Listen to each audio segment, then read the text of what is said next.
Welcome to Discourse, that's Abel, And here's Tony. and today we're talking about Midshipman Gallant in space. So, Midshipman Gallant in space is a young adult military procedural combat, space combat type book, right? Yep. It's following a cadet in the United Planets Navy. Yep. He's Or Space Force. or essentially Space Force. He's fresh out of officer cadet school, and he's a midshipman on a combat ship, and he does some training, and he doesn't have any genetic modifications, but he's still super good at what he does. Yep. And then he gets into some combat, and he's the hero, of course, and he saves the day. This is essentially what it comes down to. And I felt like this book was a children's version of The Lost Fleet. of the Lost Fleet. You knew where I was going with this. It seems to dumb down a lot of the bigger space combat ideas as if we were not going to get it. And I hated throughout this book, and I'm going to start with what I hate first because I actually kind of like this book. Like if I read it when I was like 18, 19, 20, Yeah, or I think I younger. would have loved this book. As a teenager. But now as an adult, reading lots of Lost Fleet series and the Jack Campbell series, Honor Harrington series, having read all of those and having seen how well they do that, I felt like this was a watered down version. Yeah. Or even the Expanse books and TV series. Even though it takes place in space, most of the concept is like naval warfare. Yeah, and I like calling these types of books like military space combat procedurals, right? Because they basically walk you through the steps of the battle, ships maneuvering, and things like that. They're walking you through like a commander's perspective or an admiral's perspective of the battle. Whereas this one, we're given the story from a midshipman's perspective. Yeah. And in a lot of cases, the story thinks we're too stupid to understand something. So after showing us different things, he will then italicize what he had just showed us, right? So let me give you an example of that.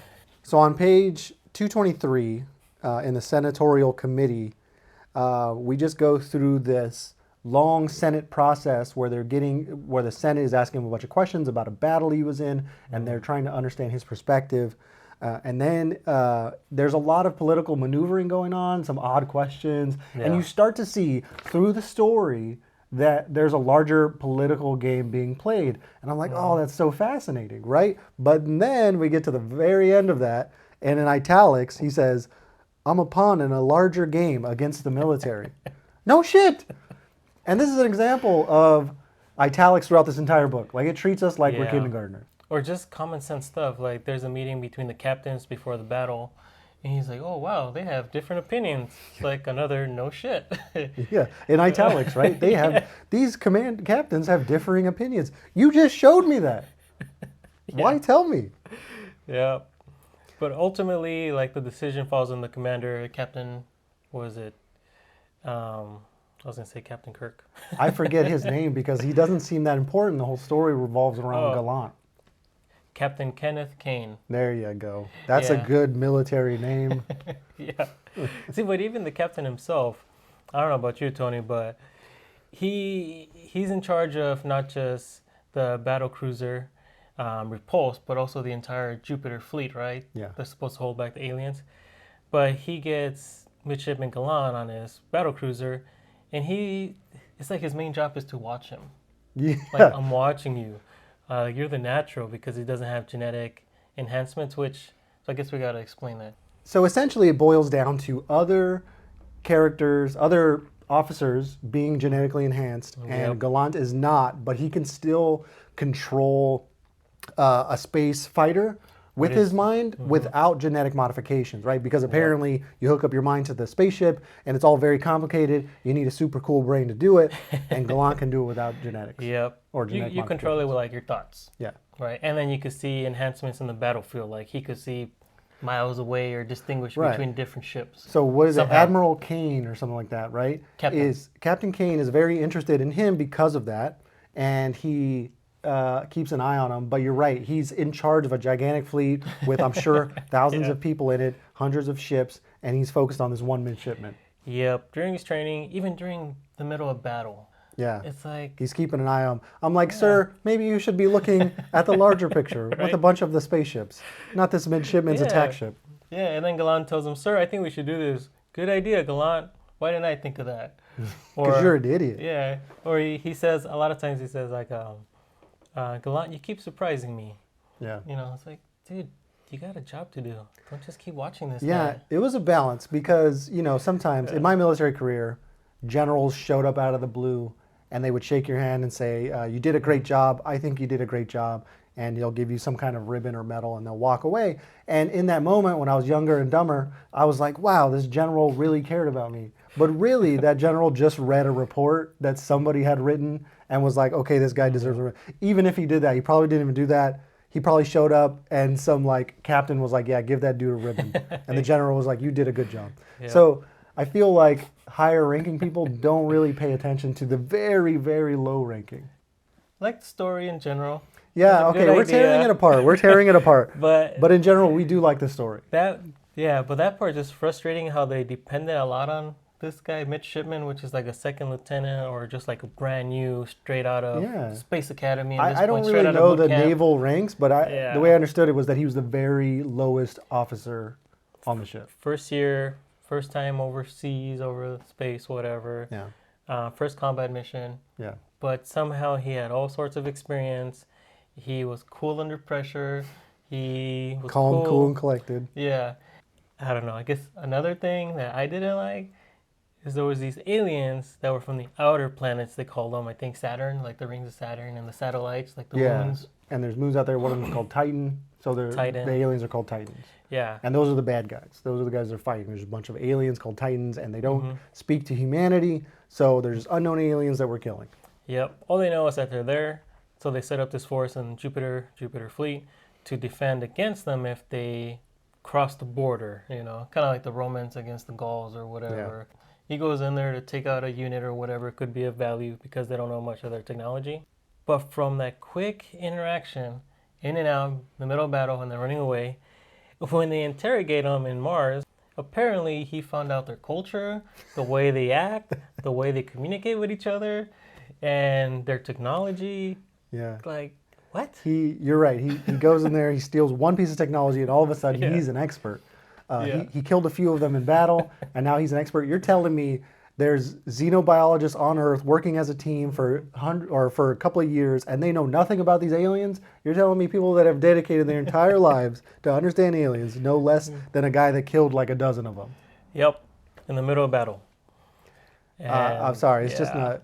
It's just not like believable. Like I can't. Like again, it's for young adults. I get it. And it is science fiction. And it is science fiction. So I should have read it when I was younger, I think. But there's just so many things that are just so unbelievable that I can't wrap my head around. So continuing your example of unbelievableness in this book is he is a like shuttle driver for like an admiral or something to a I'm guessing like classified military bunker where they develop advanced weapons. Yep. And the higher ranking officer is there to review some of the tech. And the lowest ranking officer, again, Midshipman Gallant, is there. And the scientists that have been making these advanced weapons are showing them off. And then they're like, so what do you think we could use this space laser for? Maybe it's like a traffic light? And then even the high ranking officer is like, I don't know. And Gallant is like, well, maybe we can use it to shoot down the aliens. And they're like, oh my God, you're a genius. Right? Set them up like mines in these, specific points of whatever, Can we use them like mines? Or there's another example, because again, they're just walking a midshipman around a highly classified weapons depot. Yep. They're like, we have this cloaking device, but we don't know what to use it for. I'm like, are you kidding me? You're a scientist for the military developing military weapons. You don't think the military could use a cloaking device? I'll tell you what, they do want to use it, and they want to cloak everything. Everything needs to be invisible. Anything of value, yep. So you're telling me this scientist doesn't know what his weapons are being used for? And the only person, of course, that knows how to use this cloaking device is Midshipman Gallant. He's like, maybe we should use it on this building to hide it. Straight out of school, no experience. You're a genius. And aside from that, they're like, oh, we just got called into a meeting. go ahead and walk about, like talk to people, talk to scientists, see what's going on. Yeah. No, it's classified. You probably need some like pre-clearance to just walk about a facility where they're developing advanced weapons. Yeah, aside from just being dangerous itself, and Gallant, apparently, he's the guy they go to for advice, and you're right. I've been an admiral for I don't know how many years, and I never thought about this. I've been in combat. I've been in charge of men. I've actually flown ships. I've devised strategies for defending the solar system, but I don't know how to use these mines. Yeah. Yeah, and I did talk to my wife about that, and she's like, well, sometimes about people... using mines? No. You were like, hey, Retha, how would you use mines in combat? No, about this this research and development, these scientists building these weapons. It's like, well, sometimes people just develop stuff and they don't know what to use it for. It's like, sure, in general, people that want to make a patent and make some money, the military doesn't just throw up money and say, hey, we need a weapon for something. I don't know what it is, but just do it. We don't know yet. Yeah. You're right. Like even separate company developing a weapon will still have an idea of what to use it for, and that's their pitch to the military. Exactly. She just said, like, no, they just throw money to them, and whatever they build, then they find a use for it. It's like, not in situations like this, where you're specifically getting weapons to fight an alien. You don't just create and get all these millions or billions of dollars for whatever. And you would know, without giving too much away, Abel has firsthand knowledge of this. Knowledge, and also just reading World War II, D-Day. Our attack in Normandy. Just general knowledge of the military, right? Having things that are classified. Yeah. Yeah, so beyond, I mean, again, this is a young adult novel, and I'm trying to put my mind in that perspective. But there is just some odd, like, sentence structures or word choices that just don't really feel like it would come out of a military person's mouth. For example, I think they were still in that research facility when I'm from this quote. Ganymede Research Projects. Page 100, it says, their nimble minds and hands-on experience may provide insight for practical applications. Nimble minds? Who says nimble minds? That sounds gross. Right? Especially when you think about the military, like, but you want to go through boot camp and war, and you're like, Tony, you have a nimble mind. You made it through. Like, what? Thank you. I've always wanted a nimble mind, and you finally recognized it. And then, let's see. Oh, yeah, and then again, it just shows how, like, this is really for young adults. This one in qualifications, page 41, he said, he looked up, eyes blazing. I'm going to prove you wrong. Like a petulant child, he looks up and screams at a person. Yeah. Like, isn't this dude an officer in the Navy? Yeah. There's just a lot of going back and forth like high school kids. Yeah. Right? Like, so-and-so talked down to me. Oh, like, now I'm angry. It's like, just your job. And I'm gonna scream at you. What? Yeah. No. I mean, I guess you could scream at them, but you just seem childish. Whenever you scream at anybody, you just seem childish. Especially with watery eyes. I'm just gonna say that in general, blanket statement. If you scream at somebody, you seem childish. And I'm not saying I never screamed at anyone. Believe me, I scream at my 3-year-old all the time. I seem just as childish as she does, screaming back at me. Yeah, but this is Space Force fighting aliens, but yet they're worried about each other's feelings and and talking about feelings. All right, let's talk about emotions now. There's like another female space officer that I guess Gallant went to school with. That's 1 year, his senior, and every time she talks to him, like in his mind and quotes or whatever, he's thinking, "Did she really mean good luck? Yeah. What does she think about me? She smiled at me. What does that mean?" It's like, I don't know, it reminds me again like a high school kid or even junior high, like worried about each other's feelings or what did he mean by that? Oh no, they don't like me. Dude. It's so ridiculous. And I'm trying to, again, put myself in that headspace. This is a young adult novel, and they are technically young adults, right? They're maybe a few years removed from college. So maybe. But I mean, that's not why I'm buying this military action novel. Yeah. And I know, because you went to Iraq, right? Yeah. And when you went over, were you really wondering, like, oh, wow, there's a female officer over there, or like another female soldier. What does she mean by that? Yeah. Oh, she said, great job. She set me on guard duty with an extra magazine. She must like me. She must really like me. I should ask her out on a date. It's like, no, it's your job. She gave me 2 extra MREs and then dropped a case of ammo on me. She must be in love with me. Right? No, dude, I was tired, filthy, and like just over it all to even consider like what the opposite sex was thinking about me in that moment. I just did not care. Yeah. Yeah, definitely young adult. Yeah. So this is part of a series. It's the beginning of a series. I don't think I'm going to continue this series. Are you? I'm not. Yeah. Even though I like the idea, fighting aliens, I guess they were only described as purple, jellyish. Yeah, and I can imagine in the series it'll get more in depth on the aliens. Yeah, the idea itself is interesting. Aliens, invasion. If you're looking for military action in space, I would say, again, Lost Fleet, Honor Harrington series is definitely the way to go. If you are looking for if you've read that and you're looking for like a watered down version of that, something very easy to read, this is the way to go. You know, like if you don't want to rack your brain with like all kinds of literary gymnastics, this is fine. And I think someone compared it, like a reviewer compared it to the Lost Fleet. Like, how no way. dare you? No way. So again, relating it to The Expanse and this novel, I think the only thing that's different really between Honor Harrington and the Lost Fleet is that the Lost Fleet takes place over like the galaxy, I think, over across several stars. Oh, yeah. Whereas this one and The Expanse only take place in the solar system. Our own solar system, yeah. So another thing military that I like, this is real quick. So they're in a big battle, and then Gallant escapes, goes, gives some vital knowledge and tech. And when he returns, which in the book it seemed like days, weeks, right? Because he has to travel across in the middle of battle, take his time. And then there's a quote saying, "And the battle resumed." Battle resumed, yeah. Nothing happened. They waited for him to return to be the hero. And they were on the brink of destruction. Like they were being annihilated 4-1. Forgot the odds, but it's pretty, a wide gap. That was. And the focus was on him the entire time, even in that huge battle. It was like they couldn't continue without him. And he was giving orders.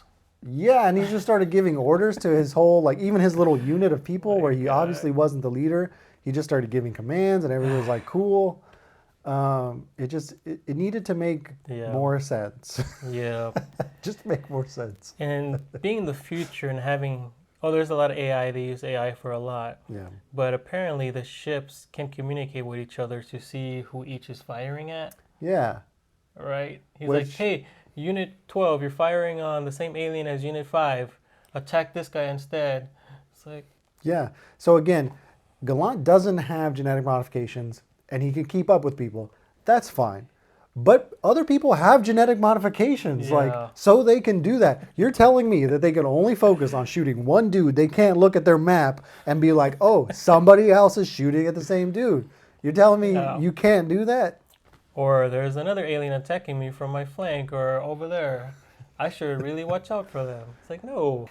Yeah, the ideas are very surface level. Like you said, the ideas were good in theory, but in practice, they were just all very surface level, didn't go very deep. And I wanted to go just a bit deeper. More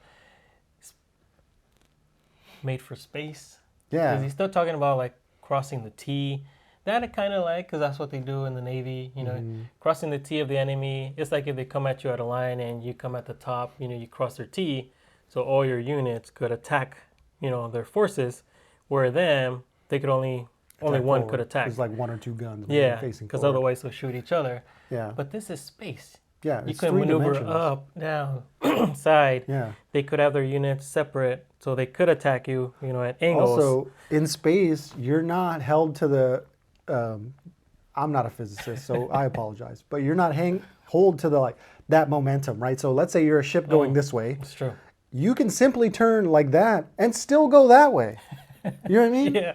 But if you're a battleship in the ocean, you can't. Like if you turn like that, you're going that way. Yep. But in space, you could simply turn like that and keep going forward. Yeah. The Expanse does a good job on that. Yeah. With the thrusters, and even the Lost Fleet explains that, and the forces that go with it, and what happens, and this and that. Where this is fighter planes fighting against fighter planes, and the battle cruiser Navy ships. I saw that crossing the T quote. I was like, that's only barely acceptable because, again, like you said, let's say they did cross the T and for some reason they couldn't turn. You're in 3 dimensions. Just go down. Yeah. So it just seems like, again, very surface level. It was a good attempt. It was a good attempt. So again, if you like it, feel free. Let us know in the comments what you think. Let us know if we're wrong and you're absolutely right in the comments. Yeah. We'll be down there as well. Or something you suggest, but out of all the reviews, because I think the book got pretty good reviews. Yeah. Most of them probably between the ages of 5 and 15, maybe. I don't know. So you're saying 5-year-olds are writing reviews for this book? Yeah. 5-year-olds are smart these It days. seems so. about accurate because there's also pictures in the book. So this is also a picture book. I know you had a comment about that. I know. I saw the first picture. I was like, okay, there's one picture in here. That's fine. And then I saw another picture. I was like, what is this? A picture book? How about you let my mind do the work? That's why I'm reading. Okay, if I need pictures, I'll pick up a picture book or I'll just watch The Expanse. I'm reading a book because I want to use my brain to make the pictures. All the tank stations are ready.